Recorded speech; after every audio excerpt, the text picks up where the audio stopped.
Olá a todos. Hoje vamos continuar nossa discussão sobre a identidade brasileira, sobre as particularidades do sentimento brasileiro. E vamos falar de Chiquinha Gonzaga. Chiquinha Gonzaga, todos a conhecem, né?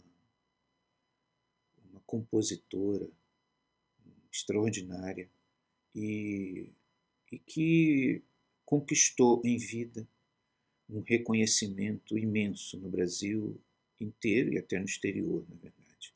Chiquinha Gonzaga, ela expressava um pouco essa origem, né, mestiça e complexa do brasileiro. Ela era filha do Marechal Basileu Gonzaga, que era uma personalidade importante do Exército Imperial, com Dona Rosa Neves, que era uma filha de escrava, uma pessoa humilde. Quando ela engravidou, depois o Marechal tomou a decisão de casar com ela. Né? Foi por si só um ato de muito amor, né? Onde os sentimentos se sobrepunham às hierarquias sociais. E Chiquinha Gonzaga é fruto disso, né? Fruto disso. Ela foi criada, afilhada de Duque de Caxias, né? Mas ela foi criada num universo ao mesmo tempo clássico, porque o pai dela fez questão de ensinar, ela falava línguas, ela estudou música desde cedo, tinha uma formação católica muito sólida, compôs a primeira peça aos 11 anos de idade, mas ao mesmo tempo ela tinha por parte da mãe todo esse universo, né, da cultura híbrida brasileira, né, essa coisa das saudades, que é próprio da tradição africana e a sua junção com a tradição matuta do Centro-Sul. Então, ela expressava muito isso. E, apesar de uma vida afetivamente escandalosa, e ela tinha uma vida extremamente escandalosa, até para os padrões de hoje, ela conquistou um respeito imenso das pessoas, basicamente porque ela compunha canções de sensibilidade muito aguçada. Ela compunha canções que falavam muito ao coração das pessoas. E isso, no caso dos músicos, vocês sabem que isso é sempre muito importante. As pessoas perdoam tudo aos músicos, quando são bons músicos, porque aquilo que eles expressam, sejam compondo, ou seja, interpretando, estabelece é fundado em alguma coisa tão profunda que estabelece uma conexão entre almas, entre consciências, né? Então, aquilo que, porventura, os músicos possam fazer em vida, ou as suas atitudes, acabam sendo relegados para o segundo plano. E isso, é claro, no caso da Chiquinha Gonzaga também, se você soma isso, a natural leniência moral brasileira, né? A sociedade brasileira é e sempre foi uma sociedade muito leniente do ponto de vista moral. Então, apesar dessa sua vida escandalosa, Chiquinha Gonzaga conquistou o coração das pessoas. Naquela época não tinha rádio, não tinha toca-disco, nada disso. Ela imprimia as suas partituras e as vendia. E ganhou dinheiro com isso, né? Deu para sustentar a sua vida e a sua vida atribulada. Mas é interessante que a Chiquinha Gonzaga, nós hoje conhecemos pelo menos duas canções dela, são bastante conhecidas, o Abre Alas e o Corta Jaca, mas ela tem milhares de canções, né? E que, se as pessoas ouvem, algumas delas são reconhecíveis, porque são fundo musical de muita coisa que é colocada na mídia hoje em dia. Então, ela foi uma grande artista e uma vitoriosa, porque com extremas limitações, ela conseguiu, né, ser a primeira mulher a reger uma orquestra no Brasil. E por isso tinha esse título de maestrina, né, que foi um fenômeno, foi um evento assim importantíssimo. Ela chegou a ter um reconhecimento oficial, porque na época do Marechal Hermes, do presidente Marechal Hermes, a esposa do Marechal Hermes, Dona Ana de Tefé, a convidou para o Palácio do Catete. Muita gente achou isso um escândalo, mas mostrava, né, a amplitude do reconhecimento que se tinha Chiquinha Gonzaga. Mas Chiquinha Gonzaga se reabilitou com o pai, porque a vida dela a levou a uma ruptura com a família, mas quando o pai morreu, ela foi no cemitério do Catumbi sepultar o pai. E andando pelo cemitério, ela descobriu o túmulo de Francisco Manuel da Silva. Ora, quem vinha a ser Francisco Manuel da Silva? Francisco Manuel da Silva era o mais importante músico das primeiras décadas do século XIX, aqui no Brasil. Ele atuava aqui no Rio de Janeiro, era um instrumentista, tocava vários instrumentos, aliás, maestro, foi um dos fundadores do conservatório.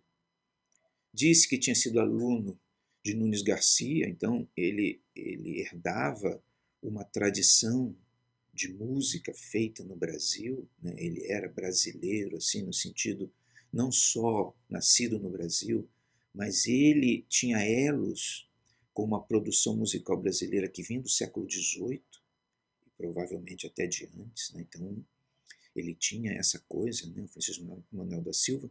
E o mais importante em Francisco Manuel da Silva é que ele era um patriota. Ele amava o Brasil. Ele esteve envolvido com aqueles acontecimentos que levaram à independência do Brasil e à abdicação de Dom Pedro I, porque existem dois momentos entre 1822 e 1831. Em 1822, Dom Pedro assume a causa do Brasil. Mas em 1831, há um movimento social muito amplo no Brasil para que os brasileiros governem o Brasil, porque Dom Pedro I ainda era muito cercado de portugueses. Bom, ele era português e muito cercado de portugueses. E havia uma demanda social grande para que o Brasil fosse governado apenas por brasileiros. E o movimento que culmina na abdicação de Dom Pedro I tinha essa dimensão patriótica, não há a menor dúvida, né? Era um movimento que, como todos os movimentos políticos no Brasil, tem um caráter pacífico muito grande, mas de pressão social também muito intensa. E Dom Pedro I, ao abdicar do trono, deixou o trono a um brasileiro, Dom Pedro II, seu filho, mas nascido no Brasil. E isso foi muito importante para aquela geração. E o Francisco Manuel da Silva compôs uma música em homenagem a esse evento, que é o nosso hino nacional.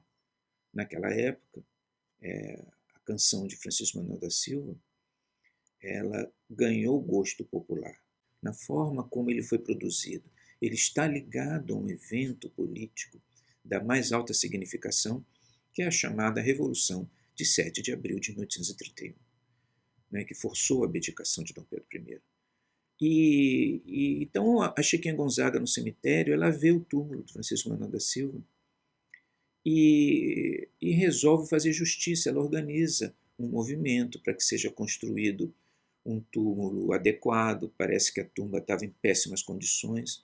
E ali, aqui no cemitério do Catumbi, no Rio de Janeiro, foi construído um túmulo, monumento a Francisco Manuel da Silva. Isso é interessante, porque Francisco Manuel da Silva não era exatamente, pelos padrões, um grande compositor, né?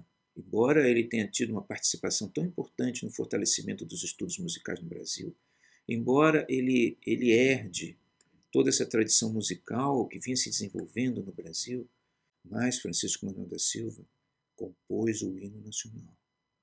Esse hino, que por uma razão misteriosa, passou a ser o hino. Ele só foi oficializado na República, mas antes disso ele já era o hino.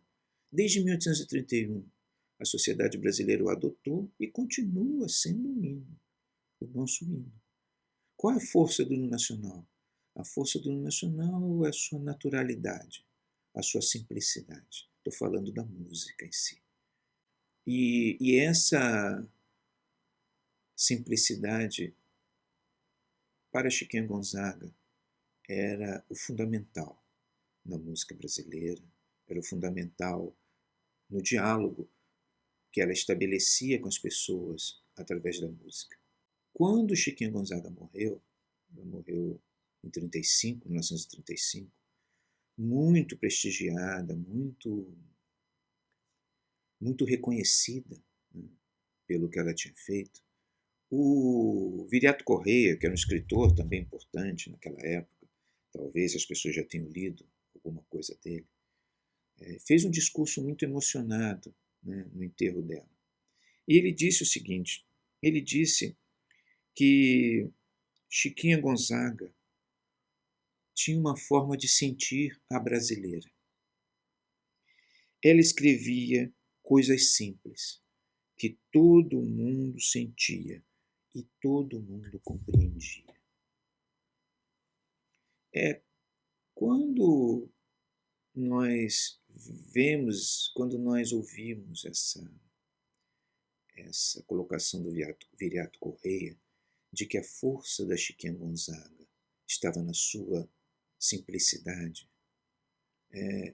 nós revelamos um aspecto muito importante do ser brasileiro, que é, de certa forma, alguma coisa que o Brasil herda do povo português, não há a menor dúvida, um povo que cultua a simplicidade.